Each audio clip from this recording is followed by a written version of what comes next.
प्यार है, याद रखो। अस्सलाम वालेकुम, आप देख रहे हैं PA न्यूज HD और मैं हूं आपके होस्ट सादिया बतूल। शामिल करते हैं आज की अहम खबरें। Gulkara Aima bag fashion brand के मालिक जैन अहमद के साथ रिश्ता इज़्दवाज में मुंसलिक हो गईं।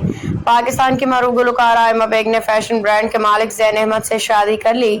कबल अजीज शोबिस के कुछ सोशल मीडिया पेजेस पे ये खबरें सामने आई थी कि आयमा बेग और जैन अहमद कैनेडा में रिश्ता इज़्दवाज में मुंसलिक हो गए हैं। इस हवाले से सोशल मीडिया पे आयमा बेग जैन अहमद की उरूसी मलबूसात में ली गई तस्वीर भी वायरल हो रही थी। ताहम अब गुलकारा आयमा बेग और फैशन ब्रांड के मालिक जैन अहमद ने भी इंस्टाग्राम पे तस्वीर शेयर करते हुए अपने रिश्ते की तस्दीक कर दी।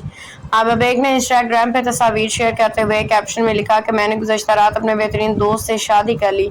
अल्हम्दुलिल्लाह अभी ये सब ख्वाब जैसा महसूस हो रहा है कि वाकई ऐसा हो गया है। उन्होंने मदाओं से अपील की कि हम दोनों को दुआओं में याद रखिएगा। ये एक नए सफ़र का आगाज़ है। इसके साथ उन्होंने मोहब्बत भरे अंदाज में दिल वाले इमोजीज को भी इस्तेमाल किया। तस्वीर मंजर आम पे आने के बाद जहां मदाओं की जानिब से मुबारकबाद का सिलसिला जारी, वहीं कुछ मदाओं उनके लिए नेक तमन्नाओं का भी इजहार कर रहे हैं। न्यूज स्टूडियो से अब तक के लिए इतना ही। मजीद खबरों और अपडेट्स के लिए देखते रहिए PA न्यूज HD।